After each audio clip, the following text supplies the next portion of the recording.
Bismillahirrahmanirrahim. Assalamu alaikum dear students. Welcome to AZ International Publishing House. Today we are going to study Mathematics Grade 5 Unit 1, and the unit number 1 is about whole numbers and operations. Today we will recall unit number 1.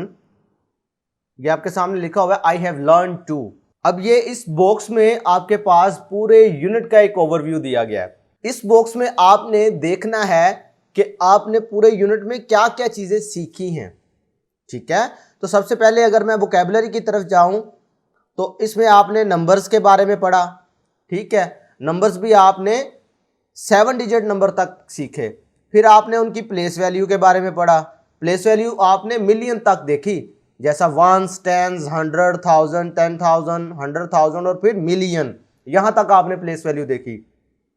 फिर आपने इसमें addition सीखी, subtraction सीखी, multiplication सीखी, division सीखी। ये 4 तरह के ऑपरेशन भी आपने सीखे और उनमें आपने ये वर्ड डिजिट्स का बहुत ज़्यादा यूज़ किया होगा। 6 digit number, 4 digit number, 5 digit number, 7 digit number. ठीक है, इसी तरीके से आपने लास्ट जब आप इस यूनिट पे पहुंचे तो आपने नंबर पैटर्न्स के बारे में पढ़ा। मैं सिंपल आपको ये रिकॉल करवाता हूं कि आपने इसमें क्या क्या चीजें सीखी हैं। Read numbers up to 1 million in numerals and words. सबसे पहली बात तो हमने इस यूनिट पूरे में क्या क्या सीखा है। नंबर्स को न्यूमरल्स में कैसे लिखते हैं, नंबर्स को वर्ड्स में कैसे लिखते हैं। ठीक है, इसी तरीके से हमने उनकी राइटिंग भी सीखी कि नंबर्स अप टू 1 मिलियन को न्यूमरल्स में और वर्ड्स में कैसे राइट करते हैं, कैसे रीड करते हैं। ये दोनों चीजें हमने उसमें सीखी हैं। उसके बाद हमने नंबर्स की एडिशन सीखी 6 डिजिट नंबर की। फिर हमने 6 डिजिट नंबर की सब्ट्रैक्शन सीखी। उसके बाद हमने कॉन्सेप्ट सीखा, नया कॉन्सेप्ट जो हमारे लिए था। मल्टीप्लिकेशन तो हमें आती थी, लेकिन जब कभी मल्टीप्लिकेशन में किसी नंबर को 10, 100 या 1000 से मल्टीप्लाई करते हैं तो यह चीज़ हमारे लिए नई थी। हमने ये भी इधर सीखी कि जब कभी 10 से किसी नंबर को मल्टीप्लाई किया जाए, फर्ज करें 57 है, अगर इसको 10 से मल्टीप्लाई किया जाए तो करने का तरीकाकार बिल्कुल आसान है कि आपने सिंपल 1 0 इसके साथ लगा देना है, 570। अगर 100 से किया जाए तो 100 में 2 zeros होते हैं, इसका मतलब है 57 के साथ 2 zeros लगा दो।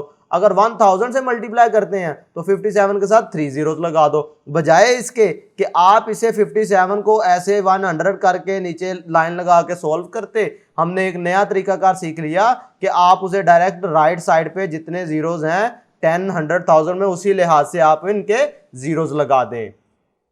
इसी तरीके से आपने मल्टीप्लिकेशन सीखी 5 डिजिट नंबर की 3 डिजिट नंबर के साथ।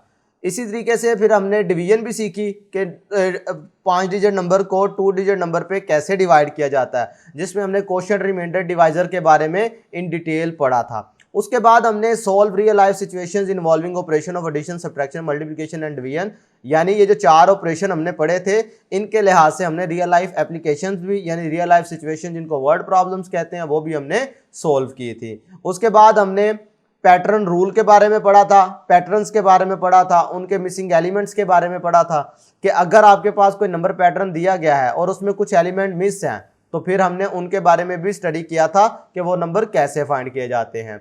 इसी तरीके से हमने नंबर को 2 तरह के नंबर पैटर्न के बारे में पढ़ा, जो कि इंक्रीजिंग और डिक्रीजिंग नंबर पैटर्न है। फिर हमने उनकी टर्म्स को एक्सटेंड करना सीखा कि भाई अगर आपको कोई सी उसकी 2 या 3 टर्म्स आपको फाइंड करनी पड़ जाए तो आप कैसे फाइंड करेंगे। फॉर एग्जांपल देखो, मैं यही ले लेता हूँ, 2 है, फिर अगर 8 है, 8 के बाद 14 है, तो मैं कहता हूँ इसके आगे 3 टर्म्स कौन सी होंगी। तो आप इसका पहले क्या करेंगे, रूल फाइंड करेंगे।